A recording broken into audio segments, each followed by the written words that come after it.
చూడటానికి వచ్చాడు. నాకు ఒక్కటి చెప్పండి, నారదుడికి వయసభని చూడవలసిన అవసరం ఏంటి? ఆయనకి ఏమైనా ఉందా అవసరం? ఆయనకి ఏం లేదు. ఆయనకి ఎందుకు? దానికి మణులు తాపడం చేస్తే ఆయనకి ఎందుకు? మాణిక్యాలు తాపడం చేస్తే ఆయనకి కావలసింది ఒక్కటే, శ్రీ మహావిష్ణువు, నారాయణ శబ్దం. నారాయణుడు అంతటా ఉన్నాడు. ఎక్కడ దేని యందు ఏ ప్రకాశవంతమైన లక్షణమున్నా ఆ ప్రకాశవంతమైన విభూతి యందు ఆయనకి నారాయణుడు గోచరిస్తాడు. అయినప్పుడు ఆయనకి మయసభ బాహ్యమునందు అందమైనదని చూడ్డానికి వచ్చినవాడు కాడు. ఈశ్వరుని యొక్క తలంపు నెరవేరడానికి ఏదో కారణానికి కిందకి దిగొచ్చాడు. ఆయన రావడమే భారతాన్ని బలుపు తిప్పుతుంది అని గుర్తు. లేకుండా ఆయన రాడు. అంతటి జ్యుతిమంతుడు మయసభని చూడ్డానికి రావడం ఏమిటి? కాబట్టి ఇప్పుడు ఆయన దిగొచ్చాడు. ఎవరు పరుగున పెడతారు? ఆయనే వెళ్ళి అడుగుతాడా, ఆయా లోపలికి ఎడతానండి, ఒకసారి చూస్తానండని? మహానుభావుడైన నారద మహర్షి వచ్చాడంటే ధర్మం తెలిసిన ధర్మరాజు గారు తమ్ముళ్లతో ద్రౌపదీదేవితో పరిగెత్తురాడు. కాబట్టి పరుగున వచ్చాడు. నారద మహర్షికి అర్ఘ్యపాద్యాదులు ఇచ్చాడు. ఆయన్ని సేవించాడు. మయసభని చూద్దురు కానీ రెండన్నాడు, లోపలికి తీసుకెళ్ళాడు. ఇక మయసభని చూపించాలి. వాళ్ళిద్దరూ కూర్చుని మాట్లాడుకోవాలి. ఇది మీరు మహాభారతాన్ని వినడం అంటే దానికోసం వినాలి. ఎవరు వచ్చినప్పుడు ఏం మాట్లాడతారో వారు మాట్లాడినప్పుడు మీరేం వినవలసి ఉంటుంది. దీనికి మానసికంగా ఎవడు సిద్ధపడతాడో వాడే శిష్యుడిగా పాత్రత ఉన్నవాడు. గురువుగారు వచ్చారు. గురువుగారు దేని గురించి మాట్లాడతారు? గురువుగారు భగవత్ సంబంధం గురించి మాట్లాడతారు.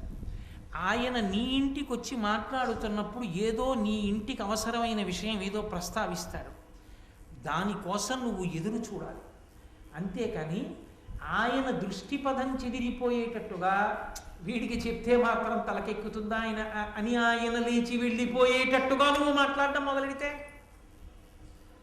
నీకు ఏది అవసరమో, నీ కీర్తికి ఏది కారణమో, నువ్వు ఎలా ఉండాలో, ఎప్పుడు ఏది తెలియాలో అది ఉదారుడై నీకు చెప్పేవాడు గురువు. నారదుడు వచ్చి ధర్మరాజు గారి దగ్గర కూర్చున్నాడు. ధర్మరాజు గారు కూర్చున్నారు. ఒక్క మాట ధర్మరాజు గారు మాట్లాడలేదు. అయ్యా కులాసాగా ఉన్నారా? ఈ మధ్యనే మయసభ కట్టామండి అంటే మేమేం అడగలేదండి, మయుడు వచ్చి అడిగాడండి, మయుడిని మా తమ్ముడు రక్షించాడులేండి. ఈ కథంతా ధర్మరాజు గారు ఏమీ చెప్పలేదు.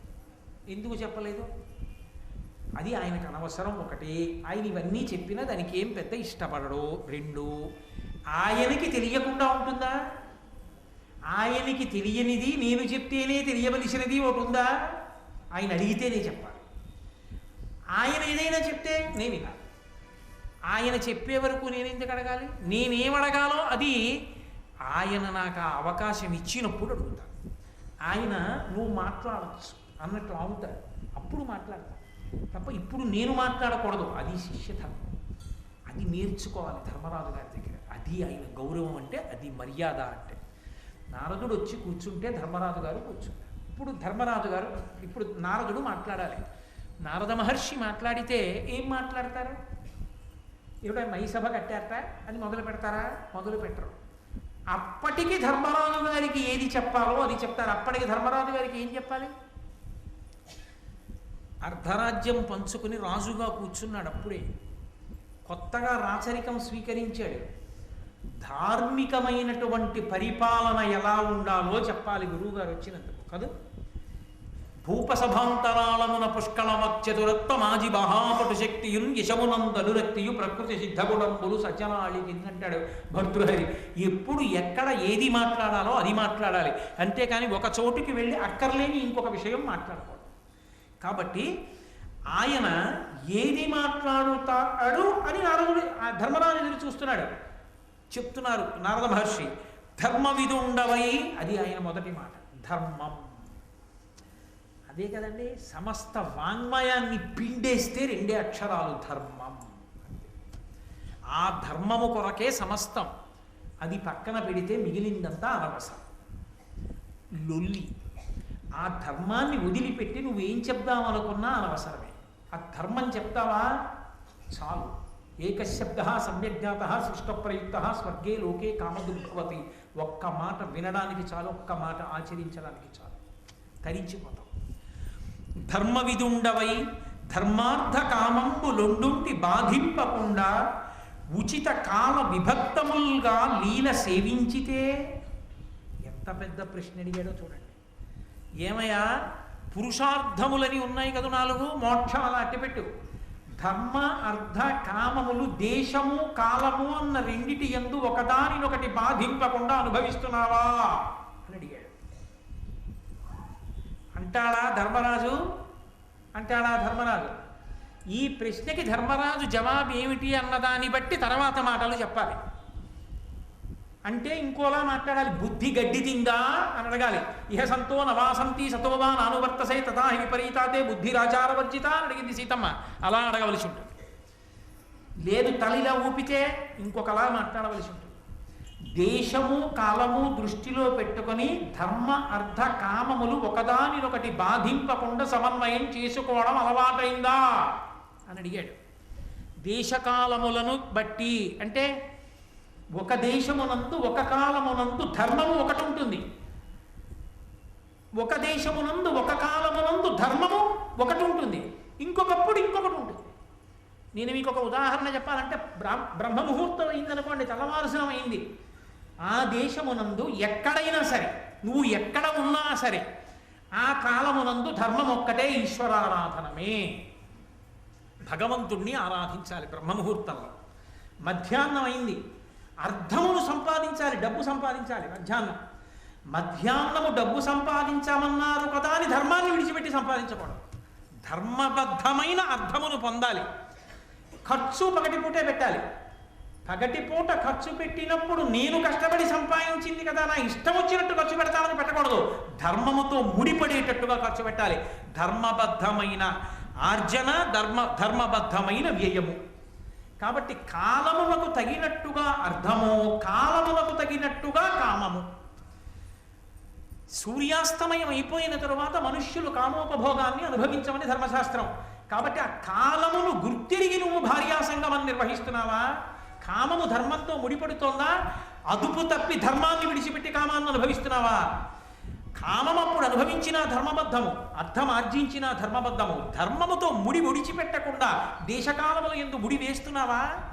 దీని ముడి విప్పేసి దేని మానాన దాన్ని అనుభవించడం, ఆర్జించడం మొదలుపెట్టావా? ఆ కలుపుకోవడం నీకు అర్థం అవుతోందా ధర్మరాజా?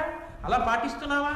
అలా పాటిస్తే ధర్మమనందున్నావు. అప్పుడు ధర్మరాజు ఆ ధర్మం పాటించగలుగుతున్నావా? అందులో నీకేం చీకాకు లేదుగా, నీకెక్కడ అయోమయం లేదుగా. ఉందనుకోండి, నిస్సందేహంగా అడగాలి, గురువుగారు ఇక్కడే పెద్ద చిక్కొచ్చింది, ఇక్కడ ఎలా సమన్వయం చేయమంటారు అర్థాన్ని ధర్మాన్ని అడగాలి అన్నాడు ధర్మరాజు. అంటే దేశమునందు కాలమునందు ధర్మ అర్థ కామములను ఒకదానితో ఒకటి ఎలా ముడివేసి అనుభవించాలో అలాగే అనుభవిస్తున్నాను. అదే మోక్షమునకు హేతు. మోక్షమునకు హేతు ఇంకొకటి ఉండదు. అన్నం వండుకోవడానికి ఏం చెయ్యాలి? ఎవరైనా ఒకటే చెయ్యాలి. ఇవాల్టి రోజుల్ని బట్టి నేను చెప్పేది, కుక్కర్లో బియ్యం పోసి నీళ్లు పోసి మూత పెట్టి గ్యాస్కెట్ పెట్టి పైన వెయిట్ పెట్టి స్టవ్ వెలిగించి దాని మీద పెట్టాలి కాదు. అన్నం ఎప్పుడు ఉడికిందో కుక్కరే చెప్తుంది, కూతేస్తుంది. మోక్షం రావడానికి ఎవరైనా ఏం చేయాలంటే అదే చెయ్యాలి. దేశము కాలము ఈ రెండిటి యందు ధర్మ అర్థ కామములను ఎలా ధర్మానికి ముడివేసి అనుభవించాలో అలా అర్ధకామములను అనుభవించి ఏం చేస్తే మోక్షము చేకూరుతుంది. అంతేగాని మోక్షానికి కొత్తగా ఏమీ ఉండదు. అగ్ని మీద అన్నం పచనమైపోయిందని కుక్కర కూత కూసినట్టు నీకు జ్ఞానం ఆవిర్భవించిందని ఈశ్వరుడు అనుగ్రహిస్తాడు. నువ్వు శరీరం కాదు ఆత్మ అని ఎరుకలోకి వస్తుందనే మోక్షం. కాబట్టి అది నీకు వచ్చిందా ధర్మరాజా అని అడిగాడు. అడిగి సారమతి చేసి మానస శరీర రుజామణులకు సతతంబు ప్రతీకారములు చేయుచుండుదే యారగా వృద్ధోపసేవ ఔషధ సేవన్. ఎంత అద్భుతమైనటువంటి ప్రశ్న అండి. ఏమయ్యా, రుజావళులు అని ఉంటాయి, అనారోగ్యముల యొక్క గుంపులు, వరుసలు. ఆవళి అంటే వరుస, దీపావళి అంటే దీపముల వరుస అని వరుస. అవి ఏమిటంటే ఇలా వచ్చి అమ్మయ్య ఇక్కడతో పోయిందండి, ఇక నాకు జీవితంలో ఏమీ రాదనడానికి ఏమి ఉండదు. అక్కడకో మంది వేసుకున్నావు, అది తగ్గింది, ఇంకోటి ఉంది వెనకాల, అది వస్తుంది. ఇప్పుడు దానికి ఒకటి ఉంటుంది.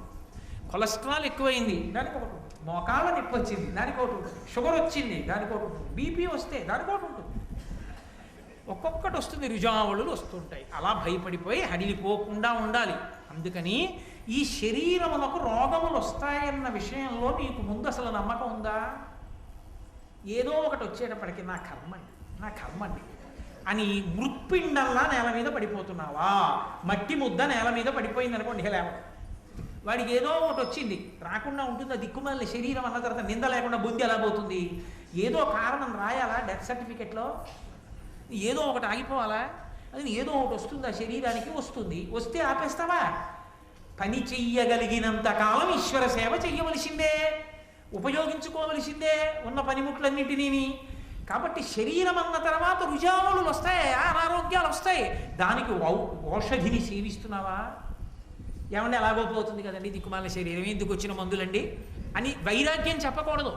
శరీరము ధర్మమునకు సాధనము, ఇది లేకుండా నువ్వు ధర్మం చేయలేవు. అది బాగా పట్టుకోవాలి.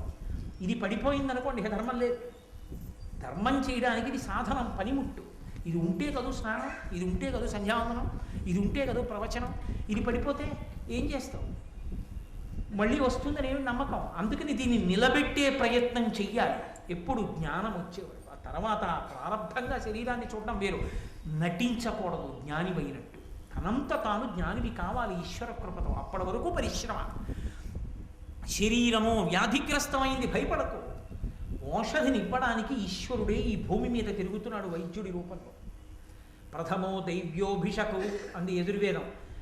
పరమశివుడే వైద్యుడి రూపంలో తిరుగుతున్నాడు. నీ ఊళ్ళో అన్నీ నీకు తెలుసు, నీలో ఉన్నది నీకు తెలియదు, ఆయనకి తెలుసు. ఆయన చూసి ఏమీ బెంగపెట్టుకోకండి, ఇదో మాత్ర వేసుకోండి, రోజు చక్కగా ఉంటారన్నాడు. కాబట్టి ఈశ్వరుడే నీ పాపాన్ని అనుభవించజేయడానికి రోగం పెట్టాడు. ఇప్పుడు భక్తిగా ఉన్నావు కాబట్టి ఆయన రూపంలో ఆయనకి కనిపెట్టేటటువంటి శక్తినిచ్చి విరగ్గొట్టడానికి ఔషధినిచ్చాడు. పాపాన్ని దానికి ఖర్చు పెట్టిన డబ్బులో పోగొట్టాడు. కాబట్టి శరీరమునకు వచ్చేటటువంటి రుగ్మతలకు లొంగిపోకుండా ఔషధములను సేవిస్తూ తగ్గించుకుంటున్నావా? శరీరమును నిలబెట్టుకోవాలి, ఇది ధర్మమునకు సాధనమన్న పూనికతో ఉన్నావా? రెండవది ఒకటి ఉంది, అది దీనికన్నా శక్తివంతం, అది మనస్సు. ఇది ఎంత బలంగా ఉండనివ్వండి, ఎంత ఆరోగ్యంగా ఉండనివ్వండి, ఒక్కొక్కడికి మనసుకి పిరికితనం. పిడరాయిలా ఉన్నాడు కానీ ఏమంటే గుళ్ళోకి వెళ్ళొద్దాం వస్తారా వైకుంఠ ఏకాదశి, ఏమో ఏమైనా తనుగు పడిపోతే లేనిపోయిన కూడా ఎందుకు వచ్చింది ఇద్దరు అంటాడు. మనసు పిరికిది, ఆయన ఎక్కడికి వెళ్ళడు, దేనికి పనికిరాడు. ఎందుచేత అంటే మనసు వైక్లభ్యాన్ని పొందింది, మనసు బలహీనపడిపోయి ఉంది, దానికి జవం లేదు. శారీరకంగా బలం బాగా ఉడిగిపోయిన వాడు కూడా మనసు జవం ఉన్నవాడైతే, మనసు బలం ఉన్నవాడైతే సమాజమునకు తన ఉద్ధరణకు తాను పనికొస్తాడు. బాగా జ్ఞాపకం పెట్టుకోండి ఈ మాట. ఒకానొకప్పుడు ఒక మహానుభావుడు శ్రీరామాయణంలో ఒక ప్రత్యేకమైనటువంటి సర్గం ఒకటి చదువుకోవాలనుకున్నాడు. ఆయనకి ఎంత బలహీనపడిపోయిందంటే ఆయన శరీరం ఈ కను రెప్ప తనంత తాను పైకి లేవదు, అలా పడిపోయింది. ఇలా పైకి లేచి నిలబడదు ఆయనకి. ఆయనకి చదువుకోవాలనిపించింది, వినడం కాదు, చదువుకోవాలని.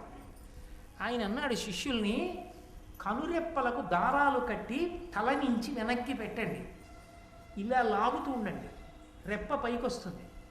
నేను చదువుకుంటూ ఉంటాను, ఇలా అంటాను, నా కంటికి బాధ కలిగినప్పుడు రెప్పను అలా దారం వదలండి, దిగిపోతుంది. మళ్ళీ కొంచెం వేడి తగ్గింది అనుకున్నప్పుడు ఇలా అంటాను, పైకి ఎత్తండి, నేను అలాగే చూస్తూ చదువుకుంటూ ఉంటాను. ఆయన శరీరం లొంగిపోయింది, ఆయన మనసు లొంగలేదు, ఇంకా జవంతో ఉంది. ఆయన తనని తాను ఉద్ధరించుకుంటాడు. ఇంకా ఆ మిగిలిన క్షణాలు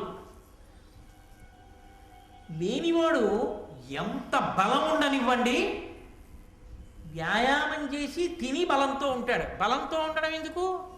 బలం పోకుండా జాగ్రత్త పడ్డానికి. అది ఇంకా ఈశ్వర సేవకి పరోపకారానికి పనికిరాదు. కూర్చోవడం ఎందుకు? మళ్ళీ రేపు పొద్దున తిని వ్యాయామం చేయడానికి. ఎందుకది? ఏమైనా ఉపయోగం ఉందా దానివల్ల? ఏమీ లేదు. నోటి మాటతో ఉపకారం చేసిన మహానుభావులు ఉన్నారు. రెక్కలు కాలిపోయిన సంపాతి మాట సాయం చేశాడు వానరులకు, రెక్కలు వచ్చాయి. మనసుకి కలిగినటువంటి వైక్లభ్యాలు ఉంటాయి. కుంగిపోయాడంటారు మనిషి కుంగిపోయాడండి ఆయన అంటారు. ఎందువల్ల కుంగిపోతాడు? మనసు మీద తగిలింది దెబ్బ. ఎవడో మోసం చేశాడు, ఎవడో అనరాని మాట అన్నాడు, ఎవడో అగౌరవం చేశాడు, ఎవడో అధిక్షేపించాడు, ఎవడో అవమానించాడు, కుంగిపోయాడు, చాలా బాధపడిపోతున్నాడు. వెళ్ళి మాట్లాడాడు. ఏమిటోయ్, నీకొక్కడికే అవమానం జరిగినట్టు బెంగ పెట్టుకుంటావు ఏమిటోయ్? లోకంలో అవమానమును పొందని వాడెవరైనా ఉన్నాడా? నువ్వంటే ఓర్వలేని వాడెవడో నీ మీద ఒక మాట అన్నాడు అనుకో, దానికంత కుంగిపోవడం ఎందుకు? నీ కర్తవ్యతానిష్టతో నువ్వు వెళ్ళిపో. నేను చేద్దామనుకున్నది త్రికరణ శుద్ధిగా చేస్తున్నానా లేదా? మానవమానములతో నీకేం సంబంధం? ఈశ్వరుడు అనుగ్రహించాడా లేదా? మీ గురువు గారు ఒప్పుకున్నారా లేదా? మీ గురువు గారి ఆశీర్వచనం నీకుంది. నాయనా నీ పథంలో నువ్వు నడు అన్నాడు మీ గురువుగారు. ఎందుకు నీకు ఇంకా భయం? ఏటయా అక్కర్లేని వాటికి అన్నిటికీ ఇలా నువ్వు అందరి మాటలు లెక్క పెట్టుకుంటూ పోతే అందరి మాటలకి ఎన్నిసార్లు చదివిన పడిపోతావు, ఎందుకు పనికి వస్తావు ఇంకా నువ్వు, లే అన్నాడు. అంతే ఉద్యుక్తుడయ్యాడు. ప్రయత్నపూర్వకంగా వృద్ధుల దగ్గరికి వెళ్ళి కూర్చోవాలి. వృద్ధులంటే ఎవరు? నేను అవమానించి మాట్లాడుతున్నానని మీరు అనుకోకూడదు. కేవలము వయసుడిగిపోయిన వారని కాదు, తమ అనుభవంతో తాము కూడా ఎన్ని కష్టాలు పడి ఉంచుకున్నామో చెప్పగలిగినటువంటి వారు. ఒరే, ఎవడి జీవితం మాత్రం పూలపాంపురా, ఎన్ని కష్టాలు పడ్డానో తెలుసా అని చెప్పగలగాలి. భీష్ముడి దగ్గరికి వెళ్ళి చెప్పారు, ఒక్క రాత్రి ఉపపాండవులందరూ చచ్చిపోయారన్నాడు. ఆయన ఒక్కొక్కటి చెప్పుకొచ్చాడు. రాజట ధర్మజుండు, సురరాజసుతుండట ధర్మి, శత్రమోత్తేజకమైన గాంధీవము విల్లుయట, సర్వభద్ర సంయోజకుడు కృష్ణుడు సారథియట, ఉగ్రగదాధరుండు భీముడై యాజికి తోడువచ్చునట, ఆపద కల్గుటకి విచిత్రమో. ఎంత విచిత్రం చూసారా ఈశ్వరుడు యొక్క గొప్పతనం అంటే. ఇప్పుడు రాజు ధర్మరాజే, కౌరవులందరూ చచ్చిపోయారు. గాంధీవం పట్టుకున్న అర్జునుడు ఆయనకి తమ్ముడు, బ్రహ్మాండమైన గద పట్టుకు తిప్పుతూ ఉండేవాడు భీముడు ఆయనకి తమ్ముడు, సాక్షాత్తు కృష్ణ పరమాత్మ ఆయనకి చెలికాడు. 5 పాండవుల కొడుకులు ఒక్క రాత్రి చచ్చిపోయారు. ఆపద అన్న మాటకు అర్థం ఇదే. ఈశ్వరుడు ఇలా జరగాలనుకుంటే నీకెన్నున్నా ఆగదురా, ఆపద కల్గుటకి విచిత్రమో అన్నాడు.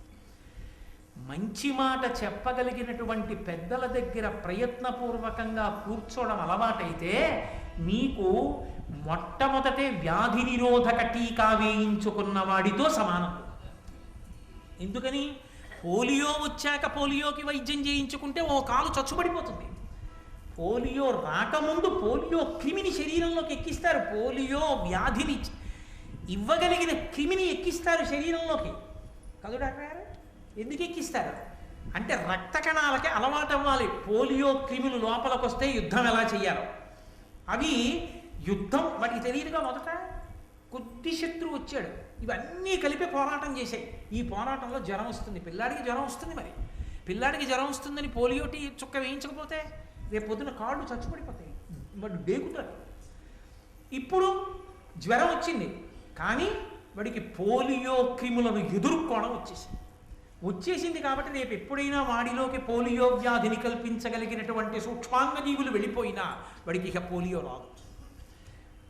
పోలియో వస్తుందేమోనని టీకా వేయించుకున్నట్టు ప్రయత్నపూర్వకంగా పెద్దల దగ్గరికి వెళ్ళి కూర్చుని వాళ్ళ మాటలు వినడం నేర్చుకుంటే జీవితం అంటే ఎలా ఉంటుందో, ఉత్థాన పతనములు ఎలా ఉంటాయో, ఎలా నిగ్గుకు రావాలో, ధర్మాన్ని ఎలా పట్టుకోవాలో, భగవంతుని యందు భక్తి ఎందుకు చెడకూడదో, మనుష్య జీవితం అంటే ఎలా ఉంటుందో ఆ మాటలు మనసులో బాగా నిలబడితే ప్రతిదానికి తత్తరపడిపోయి అటు ఇటు అయిపోయి కదిలిపోయి అశాంతికి గురైపోయి 10 మందిని అశాంతి పెట్టాడు.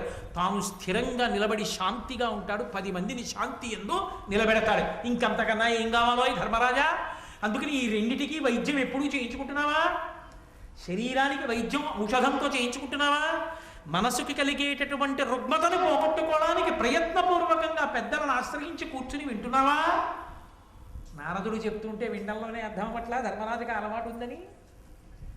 కాబట్టి ఏమీ పని లేక రిటైర్మెంట్ అంతా అయిపోయిన తర్వాత బాగా సీనియర్ సిటిజన్లకి 1% ఇంట్రెస్ట్ ఎక్కడ ఎక్కువ ఇస్తారో అందులో డిపాజిట్లన్నీ వేసేసిన తర్వాత ప్రవచనం విని ఏం ఆచరిస్తావు? అప్పుడు కాదు ప్రవచనం. నువ్వు కార్యరంగంలో ఉండగా వైక్లభ్యాలకి గురైపోకుండా ఉద్ధానపతనముల యందు ఉంచుకుని నిలబడి కర్తవ్యతానిష్టతో నిలబడడానికి కావలసినటువంటి అధ్యవసాయముతో కూడిన బుద్ధిని ప్రకాశింపచేసుకోవడానికి పెద్దలను ఆశ్రయించి మంచి మాటలు వినాలి. లేనినాడు ఎక్కడి నుంచి వస్తుంది ఆ బుద్ధి రమ్మంటే?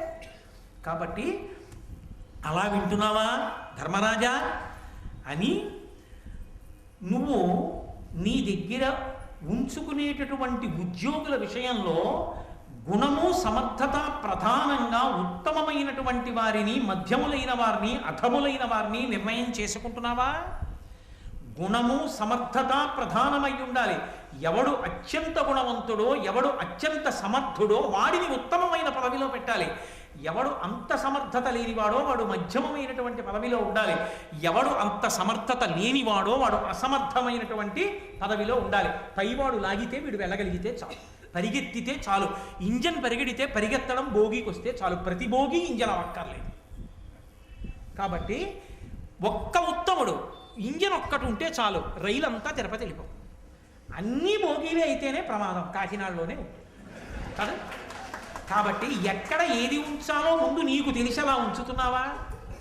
వాళ్ళని అలా ఉంచి వాళ్ళని ఆయా పదవులలో ఉంచి పరిపాలన చేస్తున్నావా? అది నీకు వచ్చిందా? అసలు ముందు నీకు ఈ లక్షణం వచ్చిందా ధర్మరాజా? రాజ్య పరిపాలన అలా చేస్తున్నావా అని తమ తమ కనియడు తరిజీతము గానక నవయు భటుల దౌర్గత్య విషాదము లేలిన వానికి అవశ్యము ఎగ్గునరించు అతడు శక్రుండైనను. ఏమయ్యా, నీ దగ్గర ఉద్యోగంలో చేరినవాడు అవసరమైతే యుద్ధంలో తన ప్రాణాలని వదిలేస్తాడు ప్రభువు కోసం. సైనికులు ఉంటారు, ప్రభుత్వం పక్షాన, దేశం పక్షాన యుద్ధం చేసి ప్రాణాలు విడిచిపెట్టేస్తారు. ఇక్కడే ఈ పోలీస్ క్వార్టర్స్లోనే ఉన్నటువంటి ఎంతోమంది రక్షక భటులు తమ శరీరాలను విడిచిపెట్టేసిన వాళ్ళు ఉన్నారు సమాజ రక్షణ కోసం. అలా విడిచిపెట్టేసినప్పుడు వాడు చనిపోయాడని ఉదాసీనుడవై ఊరుకుంటున్నావా? నిన్ను నమ్ముకుని నువ్వు మార్చ్ అంటే పరిగెత్తుకెళ్ళి తుపాకీ గుండ్లకు పడిపోయిన వాడి భార్యాబిడ్డల్ని చూడడం నా కర్తవ్యమని వాళ్ళ భార్యాబిడ్డలు ఏడవకుండా వాళ్ళకి కావలసిన సంబారాల్ని, జీతాల్ని అందిస్తున్నావా? వాడు అంత కష్టపడి ఉద్యోగం చేస్తే అన్నం తినడానికి లేకుండా వాడికి వేళ పట్టున జీతం ఇవ్వకుండా ఏడిపిస్తున్నావా? అలా చెయ్యకు సుమా, చాలా తప్పు. జీతం ఇవ్వకుండా మార్చడం పరమ ప్రమాదకరము సుమా. ప్రభువు మీద విరక్తి కలుగుతుంది, విప్లవ బుద్ధి కలుగుతుంది. నీ మీద ఎవరికి విశ్వాసం ఉండదు. ఎవరికి ఎప్పుడు జీతం ఇవ్వాలో అప్పుడు అందరికీ జీతం ఇస్తున్నావా? యుద్ధంలో మరణించిన వారి కుటుంబాలు దరిద్రంలో ఉండిపోకుండా వాళ్ళ కళ్ళ నీళ్లు తుడిచి వాళ్ళు సంతోషంగా ఉండేటట్టు, ఆయన పడిపోయినా మా కుటుంబాల్ని ప్రభుత్వం ఆదరిస్తోందని 10 మంది సంతోషించేటట్టుగా మార్గదర్శకంగా ఉండేటట్టుగా నువ్వు నిలబెట్టగలుగుతున్నావా? అలా నీ దగ్గర పనిచేసే ఉద్యోగుల యొక్క యోగక్షేమములను నువ్వు చూడగలుగుతున్నావా? హీనులకు కర్షకులకును భూనత ధాన్యంబు బీజములు వణిజులకు మానుగ శతైక వృద్ధి అనూనముగా రుణములిత్తేయుత్తమ బుద్ధి. దరిద్రులైనటువంటి వాళ్ళు, బలహీనులైనటువంటి రైతులు ఉంటారయ్యా దేశంలో. ఆ రైతుకి భూ కమతం ఉంటుంది, నాగలుంటుంది, ఎద్దులు ఉంటాయి, కానీ అతనికి మళ్ళీ తెచ్చి అక్కడ పంట పండించడానికి వేయవలసినటువంటి ధాన్యపు గింజలు కూడా విత్తనాలుగా దొరకవు. ఎందుకంటే ఉన్న కమతమా చిన్నది, ఆ కమతం మీద వచ్చిన గింజల తన భోజనానికి సరిపోతున్నాయి. మళ్ళీ తొలకరి పడే వేటికి విత్తనాలు వేద్దామంటే కాసిని గింజలు దాచుకోవడానికి కూడా సమర్థుడు కాడు. అందరూ డబ్బెట్టే కొనాలనకుండా ఈ గింజలు వేస్తే తప్ప వాడు బ్రతకలేడు. కాబట్టి అటువంటి వాళ్ళెవరో నువ్వు కనిపెట్టి వాళ్ళకి ఉచితంగా విత్తనాలు ఇస్తున్నావా? విత్తనాలు ఒక్కటి ఉచితంగా ఇయ్యి. తినడానికి కావలసిన పంట వాడు తెచ్చుకుంటాడు. వాడికి పెట్టడం నువ్వు అలవాటు చేయకు. వాడికి విత్తనాలు కష్టపడడాన్ని మాత్రం పక్కకి తీసి, వాడు కష్టపడి వాడిని బతకని. వాడికి కష్టపడడానికి ఎక్కడ ఏది ప్రాథమికంగా తక్కువ అది నువ్వు అందించు. అలా విత్తనాలు ఇస్తున్నావా?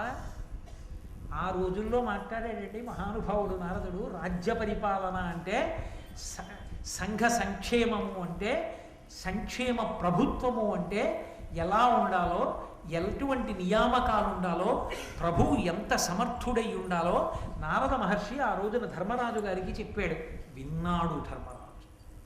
కాబట్టి వర్తకులు ఉంటారు, వారికి 100కి 1 రూపాయి వడ్డీకే అప్పులు ఇస్తున్నావా అని అడిగాడు. ఎవరికి ఇవ్వాలట 100కి 1 రూపాయి వడ్డీకి? వర్తకులకు ఇమ్మన్నారు. ఎందుకని? ఊరు తదస్య ద్వైస్య. పైన శరీరం ఎంత బలిష్టమైనదైనా అయి ఉండొచ్చు, కింద కాళ్ళు ఎంత అందంగానైనా ఉండొచ్చు, తొడలు తోటకూర కాడల్లా ఉన్నాయనుకోండి, ఏం నిలబడతాడు? తొడలు బలంగా ఉండాలి. తొడలు బలంగా ఉంటే ఈ కింద వాటి మీద ఈ పైదాన్ని నిలబెట్టి గమనం ఉంటుంది, కదులుతుంది. వర్తక వాణిజ్య రూపంగా ప్రజలకు కావలసినవి ప్రజలకు అందించి ముడిసరుకులను కొని వాటిని కావలసినటువంటి వినిమయాత్మకమైన వస్తువులుగా ఉత్పాదన ప్రక్రియ యందు సిద్ధహస్తుడై వ్యాపారం చేయగలిగినటువంటి జన్మత అటువంటి నైపుణ్యమును పొందినటువంటి వాడు వర్తకుడు. వర్తకుడిని నిలబెడితే కదూ సమాజం వృద్ధిలోకి వస్తుంది, 10 మందికి ఉద్యోగాలు దొరుకుతాయి. అందుకని అటువంటి వారిని వృద్ధిలోకి తేవడానికి 100కి రూపాయి వడ్డీ కప్పులు ఇస్తున్నావా? అది ఆనాటి మార్గదర్శనం. సమాజ పరిపుష్టిని కాంక్షించి మాట్లాడారు. కాబట్టి అలా ఇస్తున్నావా అప్పు? పంగుల, మూకాంధుల, వికలాంగులను, అబాంధవుల దయం బ్రోతే భయార్తుం గడిది శత్రునైనను సంగర రంగమునగాత శరణంబనిన. ఓయ్ ధర్మరాజా, కొంతమందికి ఏదో కొంత ఇచ్చి వాళ్ళు బ్రతకాలని నువ్వు కోరుకోకూడదు. కష్టం చేసి వాళ్ళు అసలు కష్టం చెయ్యడం అన్న మాటకి ఇహ పనికిరారు. ఎందుకని? సమాజంలో వాళ్ళు మోసపోవడానికి, కష్టపడడానికి పనికిరాని రీతికి దగ్గరగా ఉన్న వాళ్ళు విధి చేత అలా నిర్ణయింపబడ్డారు వాళ్ళు. అందుచేత నువ్వు దయతో చూడాలి వాళ్ళని. ఎవరు? పంగుల, కుంటి వాళ్ళు ఉంటారు, 2 కాళ్ళు లేనివాడు. వాడు ఏమి చేయగలడు? వాడు ఏమి చెయ్యలేడు. వాడు ఏమీ చెయ్యలేడు అని నువ్వు అనకూడదు. వాడు కూడా సంతోషంగా ఉండేటట్టు నువ్వే చూడాలి. ఎందుకని? ఒక కుటుంబంలో తండ్రికి కాళ్ళు లేని కొడుకున్నా తను బతికున్నన్నాళ్ళు ఆ తండ్రి చూస్తాడు. కానీ ఆ తండ్రికి బెంగ మిగిలిపోకూడదు. నా తర్వాత వీడి బతుకేమిటి, వీడు నాకన్నా ముందే వెళ్ళిపోతే బాగుండని ఏడవకూడదు తండ్రి. నా ప్రభుత్వం ఉంది, నా ప్రభు ఉన్నాడని నమ్మి బ్రతకగలగాలి. అలా నువ్వు వాళ్ళని ఆదరిస్తున్నావా తండ్రిలా? ఆ దయ నీ ఎందుందా? ఆ పరిపాలనా నిర్వహణ ఎందున్న కరుకుతనం సంక్షేమ కోణంలో చూసేటప్పటికీ ఆర్ద్రమై మెత్తపడిపోతుందా నీ మనసు? అలా చూడగలుగుతున్నావా ధర్మరాజా? మూకాంధుల, మూగివాళ్ళు ఉంటారు, నోట మాట లేని వాళ్ళు. పాపం వాళ్ళ జేబులో ఎత్తుకుపోయినా, వాడి మెడలోని లాగేసినా వాడు అరవలేదు. వాడికి తీసుకొచ్చి ఎన్నో పెట్టడం కాదు, వాడు తిని సంతోషంగా ఉండేటట్టు నువ్వు శ్రద్ధ తీసుకోవాలి. కాబట్టి మూక అంధుల, కళ్ళు లేని వాళ్ళు ఉంటారు, ఎంతటి ప్రమాదానికైనా లోనైపోతారు, ఎంత తేలిగ్గానైనా మోసపోతారు. అటువంటి వాళ్ళని నువ్వు కంటికి రెప్పవై కాపాడాలి సుమా ప్రభువు. అలా కాపాడుతున్నావా? వికలాంగులను, శరీరమునకు ప్రధానమైన అంగముల యందు వైక్లభ్యం ఉన్న వాళ్ళు ఉంటారు, అటువంటి వికలాంగులను, అబాంధవుల, నా అన్న వాళ్ళు లేని వాళ్ళు ఉంటారు, ఎవ్వరూ లేరు ఒక్కొక్కడికి. అబాంధవుల, అనాథ అన్న శబ్దం వాడలేదు. ఇక్కడ వచ్చింది సంస్కృతిలో తేడా. అబాంధవులు ఉంటారేమో, అనాథలు లేరు సమాజం. ఎందుకో తెలుసా? అనాథ అన్నవాడు ఒకడు ఉంటే పరమేశ్వరుడు అన్నవాడు ఉండడం అవసరం. ఆయన అనాథనాథ సర్వజ్ఞ, అనాథలకు నాథుడు వాడు ఉండగా ఎవడు అనాథ ఈ ప్రపంచంలో? ఎవ్వడూ అనాథ కాడు, అందరికీ వాడు ఉన్నాడు. వాడు ఉన్నప్పుడు అందరూ సనాథులు, ఎవ్వరూ అనాథ కారు. అనాథ అన్న మాటే లేదు. అనాథ అన్న మాట వర్తిస్తే పరమేశ్వరుడికి ఒక్కడికే వర్తిస్తుందేమో అన్నాడు ఒక గడుసుకని. ఆయనకి తల్లి లేడు, తండ్రి లేడుగా, అందుకని ఆయన్ని చూడడానికి ఇంకోళ్ళు లేడు కాబట్టి ఆయనే అనాథేమో అని ఆయనే నాలుగు కలుచుకుని అన్నాడు. కాదు ఆయన్ని చూడడానికి అమ్మవారు ఉంది, అమ్మవారిని చూడడానికి ఆయన ఉన్నాడు. కాబట్టి అసలు ఈ లోకంలో అనాథ అన్న మాట అన్వయం అయ్యేవాడు ఎవడూ లేడు. ఆ మాట ఎందుకు వచ్చిందో అర్థం కాలేదన్నాడు. అంటే ఎవడో పనికి మాలిన వాడైతే ఆ మాట పెట్టాలి, బుద్ధున్నవాడెవడో ఆ మాట వాడకూడదని దాని అర్థం. అబాంధవులు ఉంటారు తప్ప అనాథలు ఉండరు. నువ్వు అనాథమేట్రా మాటే లేదంటే నువ్వు అవతల వాడికి ఉత్సాహం వస్తుంది. ఇక్కడ అనాథలు ఉంటారంటే లోపల ఉన్న వాళ్ళు ఎంత సిగ్గు చెందుతారు. అనాథలే, అబాంధవులు అంటే బంధువులు లేని వాళ్ళు. వాడి దురదృష్టం. వాడికి తండ్రి వెళ్ళిపోయాడు, తల్లి వెళ్ళిపోయింది, తోడ పుట్టిన వాళ్ళు అన్నవాళ్ళు లేరు. వాడికి ఆయన మా దేహబంధువు అంటే చెప్పేవాడు ఎవరు లేడు. కాబట్టి నేనున్నానని చూడ్డానికి తండ్రిలా ప్రభువు ఉన్నాడు. ప్రభువే తండ్రిలా ఉంటే అందరూ తన వాళ్ళే. అందుకని వాళ్ళని చూస్తున్నావా? అది భారత భాష. దీనికి ఎప్పుడు మనం దూరం అయ్యామో అప్పుడు పాశ్చాత్య సంస్కృతికి దగ్గరయ్యాం. ఎక్కడ దగ్గరయ్యామో అక్కడ అహంకారాలు వచ్చాయి. మిగిలిన మాటలు నాకెందుకు. కాబట్టి పంగుల, మూకాంధుల, వికలాంగులను, అబాంధవుల దయం బ్రోతే. పరిపాలన యందు ఇలా వేలు చూపించవలసిన చోట చూపించి కఠినంగా ఉండవలసిన నువ్వు ఇటువంటి వాళ్ళని చూసేటప్పటికి మాత్రం దయతో తడిసి ముద్దయిపోయిన బట్టలా అయిపోతున్నావా? దయతో చూస్తున్నావా? భయార్తుం గడిది శత్రునైనను సంగర రంగమునగాత శరణంబనినన్. ఎంతటి భయంకరమైన శత్రువైనా, నువ్వు ఎంతో కాలం నుంచి వీడు దొరికితే బాగుందని ఎదురు చూస్తున్న శత్రువైనా సరే ఉన్నాయా అన్న మాటకు అర్థమేమిటి? అలా జాగ్రత్తగా అలవాటు చేసుకుంటున్నావా? నిన్ను నువ్వు పరిశీలించుకుంటున్నావా? దీనికి దూరంగా జరిగిపోతే ఎవరికో ప్రమాదం అనుకోకు, ప్రభువుగా ఉండడానికి యోగ్యత నువ్వు కోల్పోతున్నావు. అందుకని నిన్ను నువ్వు పరాకుగా పరిశీలించుకుంటున్నావా ధర్మరాజా? ఇన్ని అద్భుతమైన విషయాలు అడిగాడు మహానుభావుడు. అబ్బో ఎదర మాట్లాడతాడు. ఏమి అద్భుతమైన విషయాలు మాట్లాడతాడో నారద మహర్షి. ఆయన మాట్లాడిన తర్వాత అసలు నారద మహర్షి వచ్చిన ప్రధాన ప్రయోజనం ఎక్కడో, భారత కథ ఎక్కడ పెద్ద మలుపు తిరిగిపోయిందో రేపు సాయంకాలం 6:30 ఆవిష్కరించే ప్రయత్నం చేస్తాను కృష్ణ భగవానుడి అనుగ్రహంతో. మంగళాశాసన పరై పదాచార్య పురోగమై సర్వైశ్య పూర్వైరాచార్యై సత్కృతాయాస్తు మంగళం. మంగళం కోసలేంద్రాయ మహనీయ గుణాత్మనే చక్రవర్తి తనూజాయ సర్వభౌమాయ మంగళం. ఉమాకాంతాయ కాంతాయ కామితార్థప్రదాయినే శ్రీగిరీశాయ దేవాయ మలినాథాయ మంగళం. కరచరణకృతం వా కర్మవాక్కాయజం వా శ్రవణనైనజం వా మానసం వా పరాధం విహితం వా సర్వమేత్తక్షమస్వ శివ శివ కరుణాబ్ధే శ్రీ మహాదేవ శంభో. సర్వం శ్రీ ఉమామహేశ్వర పరబ్రహ్మార్పణమస్తు.